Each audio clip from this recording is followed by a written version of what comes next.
Very good. Okay. All right. I am through messing around. Yeah, we're ready. Okay.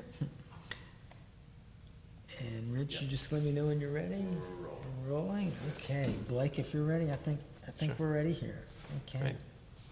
First, just tell me a little bit about the Corporate Roundtable. Why was it created? What kind of things do you do? What is the purpose? Sure, absolutely.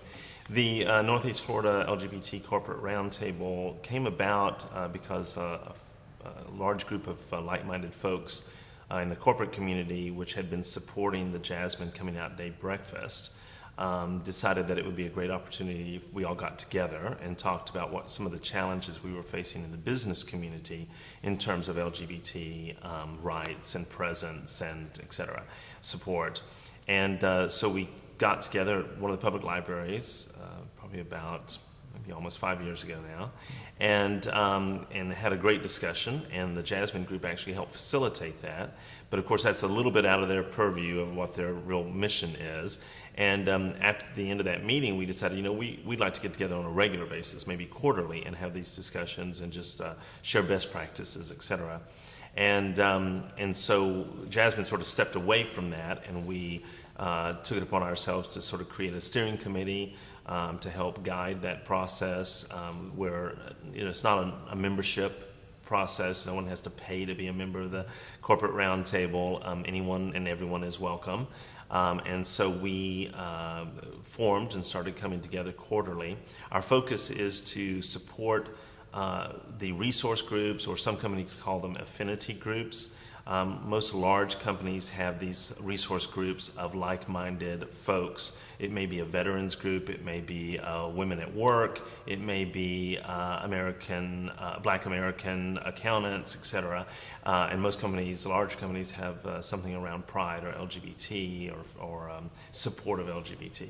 And so we wanted to come together as those groups to be able to share best practices on how our companies are supporting LGBT issues in the workplace in terms of benefits, in terms of non-discrimination policies and procedures within the companies, in terms of supporting the community. A lot of the companies here in Jacksonville do a great job about supporting either Jasmine or the AIDS group or lots of different organizations. And so we wanted to have an opportunity to come together, talk about that, talk about some of the challenges we have in terms of getting support, What are getting the membership. challenges? Well, in some cases, it's just a matter of keeping the folks that are involved energized around the issues, and just getting membership and getting people energized and excited about it. In some cases, it's a challenge to actually get a formal group started within a company. Whilst most of the companies that are members have strong affinity and resource groups present in some area, an LGBT issue is still sort of a hot topic. And in this particular community in Jacksonville, a lot of the companies have some type of religious-based affinity group as well, and those are well established. And when you come in and say we'd like to start an LGBT resource group, sometimes that can be a challenge within the resource group community within that company. Most large companies have like a resource group or affinity group board, where they have a representative from each of those existing groups, and they have to approve new groups, and so it can be a challenge. Other challenges might be having the resources, supporting the resources, and getting folks involved. The business community here, is it fair to say they tend to support the amendment to the ordinance to the HRO to include the LGBT community? Yes, definitely. Certainly the large corporations do, and the groups that are involved in formal organization definitely are. There's a group, the Jacksonville Civic Council, that's made up of about 20 of the largest companies in Jacksonville, and every one of those, either CEOs, presidents, board of directors, those representatives on those on that Civic Council all signed a letter that appeared in the newspaper and also was presented to the City Council in support of the HRO. So the large companies in Jacksonville recognize the importance of having that HRO. They understand the importance of supporting the LGBT community and what that does for business. Are you surprised it didn't get through the last time? I am surprised. I am surprised. I knew that it would be very close, but I thought that it was going to be very close on the side of passing. So I think we were surprised with a couple of folks, specifically one city councilman that changed their mind at the last moment. I do think that it was a hot topic. I'm not surprised that it was a struggle in this community from what I've seen and compare that to other places in the country. Why weren't you surprised? What makes this community different from perhaps some of the others? I think that there's a strong fear in terms of the unknown and change. This community is not real quick to change, and I'm not sure what that is, if that's a southern trait, I'm not sure exactly why that's the case, but my living here since 1999 in Jacksonville, my perception is that the community is slow to embrace change or anything new. And it may be because it's compared often to other major cities in Florida, which maybe do that more readily. I think that was part of it. I think there's a strong religious base in Jacksonville that has a strong control over the city government. And not that that's necessarily a bad thing, but I think that community within Jacksonville is still coming to terms with how they view the LGBT community in terms of equal rights. I think overall the religious community in Jacksonville has a loving approach and wants to embrace the individual, but I think they still are struggling with the rights and really recognizing LGBT folks as equal. You mentioned the religious community has a certain degree of control over the city government. How so? This is just my perception. I don't have any facts to back this up, but my perception is that, and this is really based on observing the city council and its debate. I sat through several of those meetings. I certainly read the transcripts. I watched some of the video. There were many references to biblical passages. There were many references around that area. Now, I'm a person of faith, and so I can understand how those comments might come into the debate, and I think that that's a healthy part of the debate. However, I think that it did influence some of the decisions that were made. And while I say I'm a person of faith, I also believe in separation of church and state. And so I don't think that it was an appropriate discussion in terms of actually making final decisions. I'm totally fine with people expressing their opinion and their personal values. However, I don't think as a city council person, those things should come into play in terms of making decisions, city council decisions that affect a large contingents of the community. When word got out that the amendment to the ordinance had lost out, a lot of news was made. People in the country were suddenly aware that Jacksonville had rejected this. What did we lose?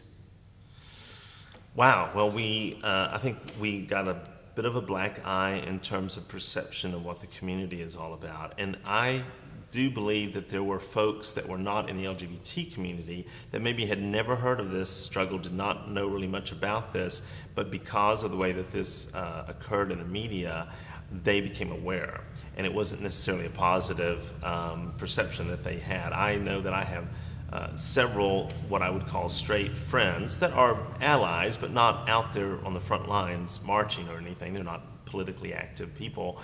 And they were quite surprised at the HRO. First off, they were surprised at some of the drama around it, and they were very surprised at some of the comments that were made in the media from the city council folks. And if anything, it galvanized those folks to say, wow, wait, let me step back and say, I need to pay more attention to this. I think in the community at large, or the national view, I know that we lost some companies, we lost some business in terms of the business community. One specifically comes to mind, Pantheon Corporation was in the process they were really in the final stages of moving their corporate office from Arizona to Jacksonville. They were here, going through the due diligence, they were looking at properties, et cetera, office space. And when the HRO failed, they scratched us off the list and moved on. And so we lost that company specifically because of the HRO. Just like that? Yeah, just That's all it because took. that's all it took. My understanding of the process is, I don't work for Pantheon and can't speak for them officially, but that is my understanding of what happened. And I believe that there's been several comments officially from that company as to why they left or chose not to come to Jacksonville. I know that we lost business in terms of folks that were considering Jacksonville. It had not been a set deal. I can think of one example. I can't remember the name, but I know that I heard an example from, I believe it was Mary Ann Smith, is an attorney here in Jacksonville, spoke about, she serves on the board of a company that was looking at Jacksonville, Savannah, and Charleston. They were looking for a port city to move part of their operation to. And when the HRO failed, Jacksonville was scratched off the list, and they only considered Savannah and Charleston. I don't even know what they finalized on, but that's another example. What about Wells Fargo? Wells Fargo, of course, is a great supporter of the LGBT community, not just in Jacksonville, but nationally. And they were unrelated to the HRO. They had, I think, a new division head that was moving here, an executive that was moving into the Florida area. She was going to be covering all of Florida, perhaps part of South Georgia, I'm not sure. And she was considering moving her family here to Jacksonville and was going through that process and had come here. When she discovered what was going on with the HRO, I believe she sort of took a step back and said, well, let me watch what happens here and reconsider this. And when that failed, I believe she thought, well, I can do this business in another city in Florida. I don't have to move to Jacksonville. I can live in Fort Lauderdale. I can live in Miami, somewhere else, and still run this division. Why would I bring my family, my spouse, and my children into an environment where we are obviously not welcomed? So she chose not to move here. So that's one specific example. And not to bring the division there, which was how many people, do you know? Oh, I don't know. Yeah. No, I don't know. It was a large division, but I'm not sure. It was a lot of people. Right, a lot of people. So here in Jacksonville, today is still legal to fire somebody if you even think they're gay, deny them housing, turn them away at a restaurant or a hotel. Correct. As a gay man, what do you think of that? Well, of course, I'm appalled by it. I think that, though it doesn't creep into my daily consciousness, I don't think that would happen. You know, I don't walk into a restaurant and fear that I'm going to be turned away. But knowing that could happen and that I would have no recourse just amazes me. You know, I am blown away. And when I share that with my friends, gay or straight friends, there's a lot of young people that have no idea that that's the case. And when I share that information, or specifically to straight friends, when we're, you know, eating out at a nice restaurant in the town center, and I say, you know, just so that you know, they technically, the waiters or the wait staff here could deny to serve me, or they could ask me to leave. And my straight married couple friends will go, you're kidding. How that can't be. You've got to be joking me. No, it's very true. And, you know, housing is another issue. Now, my partner and I bought a home. We bought 2 homes in Jacksonville. And the second home that we bought is in a gated golf club community. Well, we had no problem purchasing and or selling our first home here. And never dawned on us when we purchased our current home to even think about would there be any repercussions. And we purchased that home. We met our neighbors. They all encouraged us to, come be members of the club. Do y'all golf? No, we don't golf, but we'll be social members, etc. We were all interested in doing that. We went as guests of theirs several times. So I walk over, just a few blocks away, I walk over to the clubhouse one Tuesday or Wednesday afternoon after work, to sign up, get my membership, my social membership. And I had called and gotten all the information and walked into the office and said, here, want to buy, just bought here recently. And they were very gracious and kind and excited and giving me all the paperwork to fill out. And said, I'll be getting, myself and my spouse. Great, we're so glad y'all are here. Any children? Nope, no children. Fantastic, what's your spouse do? What's your wife do? Actually, is what her comment was. And I said, my husband works for, and I mentioned where he works, and she immediately, the attitude changed. It was obvious. And she said, I'm sorry, you're gonna have to fill out this other form for a single membership, and he's gonna have to fill out one too if he wants a membership. And I said, you mean to tell me that we have to fill out 2 individual memberships? What are the costs on those?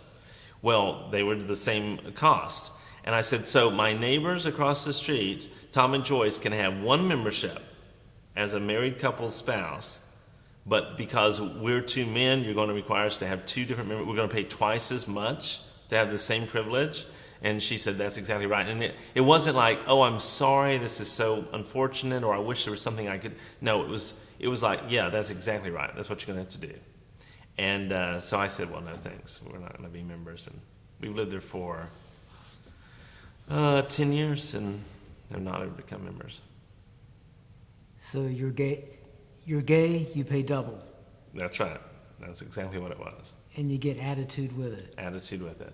And I've met now, since then, two other gay households in my neighborhood, and they have the exact same experience. We bought, never dreamed, never even thought about would we be able to be members or not. Never crossed our minds until we bought the house. We pay membership dues because we have to pay homeowners, so we may pay quite a large sum of money every year for maintenance, but we can't become social members in the club unless we pay individually for each person. And what is the cost of that? Gosh, I don't remember now. It's been so long. We pay about $1,500 for the homeowners association, but I want to say for a social membership, it was close to the same, like $1,200 or something. So we would have had to pay twice Yeah. what a couple pays. And probably what bugged you was not so much the money, but just the very idea. The idea and the attitude about it. I can see this is a very old club. It's the first gated community in Northeast Florida, my understanding. So it's been around since the 60s, and I can understand if that was a rule that was on the books. I mean, not that it would have made me any happier, but I can understand if she'd said, wow, this is, this is the way it is. I'm sorry. It's unfortunate. This is what we can do. But it wasn't even that. It was a very cold shoulder, very much like, we really don't want you to be a member, so we're going to make it as difficult as possible for you to be a member. You mind if I ask, where is it? What It's place? Deerwood Country Club. Deerwood. That's what I thought. Yeah. Deerwood. Wow. So, and I remind them of it every time they contact us about. One time we had our RV in the driveway a couple of days too long. You're only allowed 3 days, I think it is, to load and unload, and supposed to park it in another designated area. They sent me a nasty gram about that one time, and I replied back saying, as soon as you allow me to have a couple's membership, I'll be happy to follow your ordinance, but I'm not a member. After that experience, did you follow up with them and say, hey, you guys should change this? This isn't fair? Well, I didn't. I didn't do that. I've talked to the other couples that I've met over the time and asked, said, well, should we band together and go and say this is, and we've just never really, we've laughed about it and talked about it. It's just not that, it hadn't been that big a deal. But, maybe we probably should, just to say, hey, our presence is here. You should know that we're here, and it's discrimination. And this would be called a social membership. It allows you to play golf. Is that what? No, it was social membership, just into the restaurant and use the facilities, etc. I mean, the same situation would apply to a golf membership, though. Yeah. Yeah, it just would have been even more money. Right. Oh, I see. So, can you use the restaurant there? Well, technically, I could go in as a paying member of the public with another member, another resident. Like one of my neighbors, we could go and have dinner with them, but I've chosen not to do anything with them. I mean, I don't have any interest in going there when I'm obviously not welcomed. So, if you don't have a membership, you can't eat there on the membership rates, and they want to charge you double for the membership rates. Exactly. So, Yeah. how does that make you feel? Again, it's discrimination, which is, as an old white guy, I don't face regularly in our society, though I can understand it intellectually, right? I can study race relations. I can understand what folks in a minority group may face, but I haven't really lived it as often. But that is certainly one of those examples where it was right in my face, and I certainly feel it every time something comes along. And there's other opportunities. July 4th is coming up fairly soon, and they always request from all the residents to chip in money. We do, but we do it kind of begrudgingly. I mean, we appreciate going and watching the fireworks. It's nice to be able to walk somewhere and not worried about traffic and drugs, et cetera, on the road. However, it's sort of a burr under my saddle, if you will, that I'm paying this club this money when they're obviously discriminating against myself and my partner. It was how long ago when that happened? Well, we moved in there in 2011. No, not 2011. 2001. 2001. So you had the conversation in 2001. In all those years, they've never changed the rule? Not that I'm aware of. No. They've never reached out to you at No, all? Never. Never said, hey, we kind of goofed up, sorry, let's fix this? No, never have. And they've had 12 years? Yes, exactly. Wow. And I have mentioned it a few times before on different occasions. So, you know. What happens when you mention it? Oh, it's just awkward. You know, they're like, oh, I go and vote there every year. That's our voting precinct as well. And so anytime I have the opportunity, you know, they'll say something like, oh, is your spouse coming in? Because they don't really, you don't necessarily see the same people. They do not necessarily remember me specifically. And they'll just make the assumption that, my wife must be coming in pretty soon to vote too. And they'll just in casual conversation make a comment. And I always say, well, you mean my husband, but he's already come by or something. And they're always a bit, oh, okay. It's always a bit shocking. Man, that's something. That's quite. Now that you mention it, though, I think I'm going to actually go and approach that again and say, hey, have y'all changed your... Since, considering Domo is just... Yeah. why don't y'all enter the new world and change your policy? Exactly. And I'll stay in touch with you on that, if I may, and Yeah. follow up on that, Kinda because that would be interesting to hear Uh-huh. what they say now. Yeah. Let's talk about the MEI for a second. Sure. Jacksonville is way down the list on that. Yes, yes. How does that work exactly? Well, the Equality Index is, there are several criteria around support and benefits for LGBT people in the community and how well the community represents or recognizes the LGBT community, how it embraces the community in terms of its relationships, such as with the fire department, police department, et cetera, in terms of municipal support. So do the city employees have benefits? Do they not? How is the city embracing of the LGBT community in terms of making living there easy or making it difficult? So there's a bunch of criteria, and they look at not all the cities in the United States, but they take, I want to say maybe it's 500 cities in this United States or something each year that they measure. And usually there's, anywhere, depending on the size of the state, but anywhere from 3 to 7 or 8 cities, major towns or cities within each state that is measured.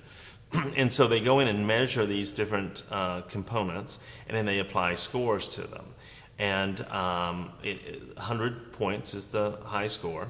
And Jacksonville ranked in 2012, the last full research that's come out, or index, at 15, which is pretty low. There are some lower cities in the United States, but 15 is on the low side. Compare that to Orlando, for example, here in Florida, that ranked at 77. So 15 to 77, quite a difference between Jacksonville and Orlando, and that may not be a surprise to folks in terms of the communities and the differences there. But Orlando being 77, the highest in the state of Florida. So some of the other cities, Fort Lauderdale were measured, St. Pete, I don't remember that Tallahassee was on the list. Gainesville, I think, was on the list. Austin. Yes, well, so I was surprised to find Jacksonville at 15, even though I'm living here and living and breathing it. I still was a little surprised at that when I looked at all the components that are measured. And so since I didn't grow up here in Jacksonville and I compared that to the other Florida cities, I thought, well, I'm going to compare that to my hometown of Austin, Texas. Because Texas, as a state, has a similar reputation as Florida as being very conservative, not really on the cutting edge of it's a very Republican state, and it's not necessarily on the cutting edge of LGBT rights in general. And so I thought it might be a fair comparison to look at Texas and Florida. And so I looked at Austin, my hometown, and it ranked 91. So quite a bit different than 15 or 77 for that matter. And so I looked at each of the components, and they were ranking high all the way across the board. And so my thought then was to say, well, so if this equality index, which the goal is to say these cities rank this on these scores, and what this means is that if they are on the top end of the scoring system, they should have really good economic growth. They should be doing well in terms of bringing business, attracting business, retaining talent, bringing new talent into the company, having the artistic classes represented, et cetera. Young people, the younger generation staying within the community, et cetera. And so I wanted to compare that. Then what does Austin do in terms of those other measurements outside of an LGBT measurement? The Equality Index is done by the HRC, Human Rights Commission. And I thought, well, how does Austin compare to actual business measurements in other lists, for example?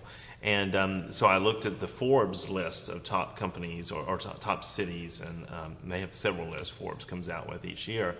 Well, during that same time period, 2012, Austin ranked number 1 by Forbes as a city for finding good jobs and having growing business.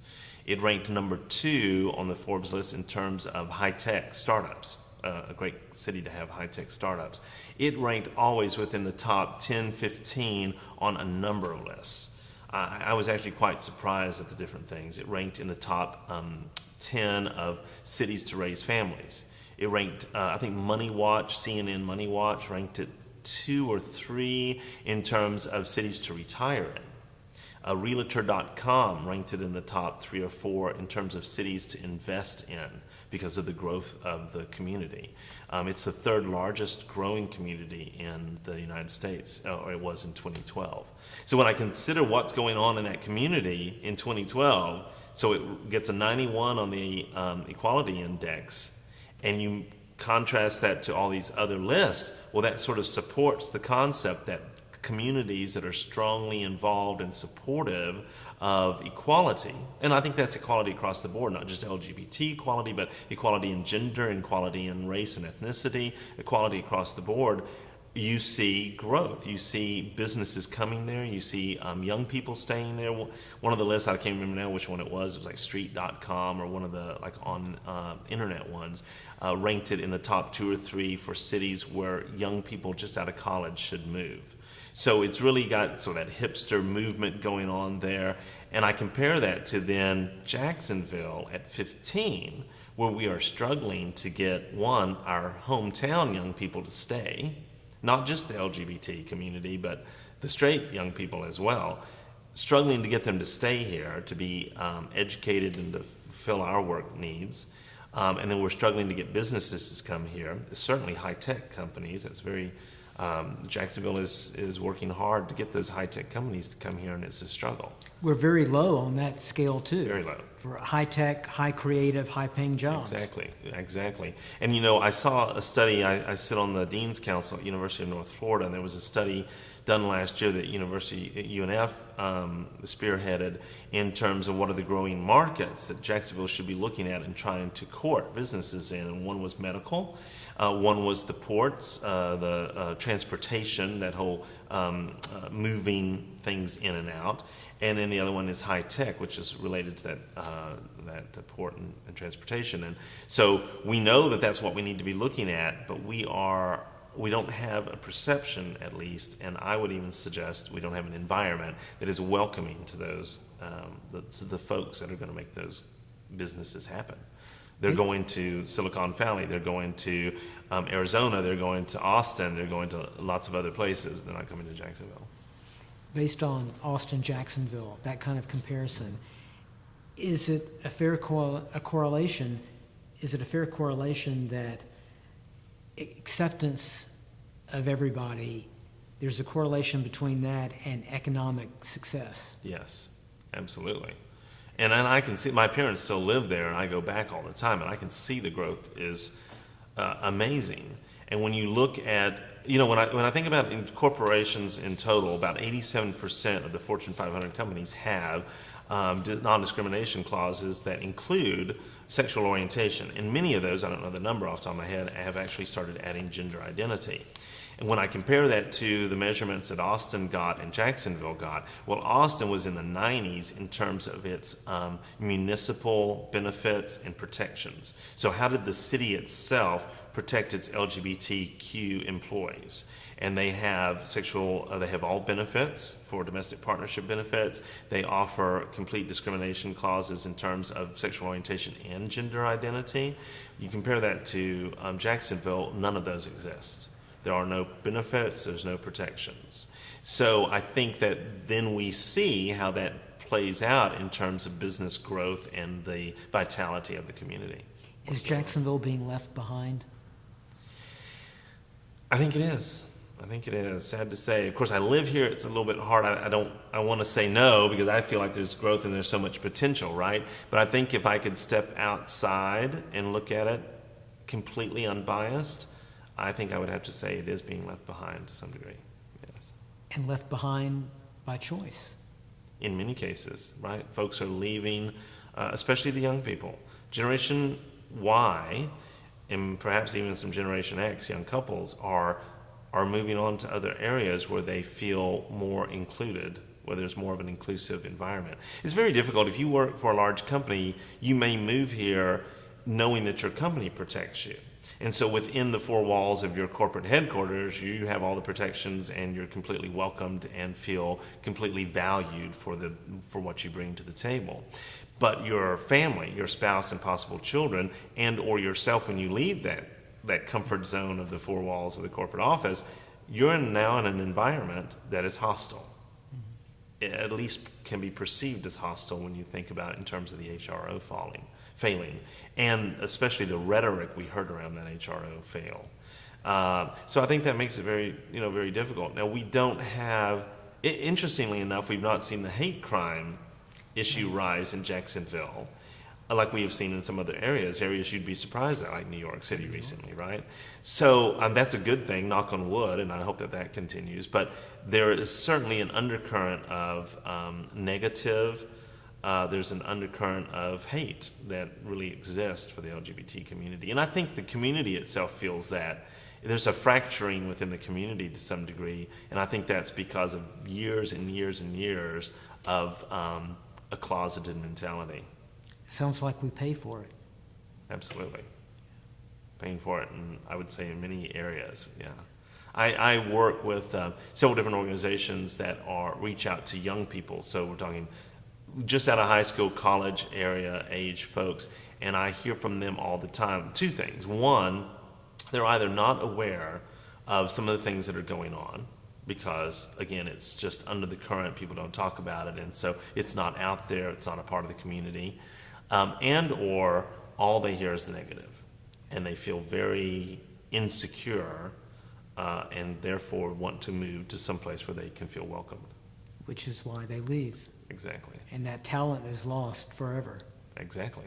Very, very true. Now, it's also interesting when folks come back, though. I've run across young people who grew up here, maybe in the arts area. I've run it just recently across a couple of folks that are adults now in their late 30s, early 40s, who went to Douglas Anderson, perhaps even La Villa, were within the arts community within the city. But as they became adults, they were like, I need to move somewhere where I can have a LGBT community that is not only welcoming within itself, but also within the larger community. So they've moved out and moved on. But they have come back for various reasons. None of them were drawn back because they just had to come back to Jacksonville. But they came back for either business or for family reasons. And interestingly, though I've talked to them, even in light of the HRO situation last year, they have recognized a difference within the community from when they left here and when they came back. Now, is some of that maturity and confidence within themselves? It could be that. But I also think that the LGBT community within Jacksonville, even in the time I've lived here, has really come together a lot better. There's a lot more unity. There's a lot more organization behind it. And I think if anything positive came out of the HRO fail, is that it's galvanized those groups to really come together and say, you know what, we can do this. We were extremely close. What can we learn from this, and how can we move forward?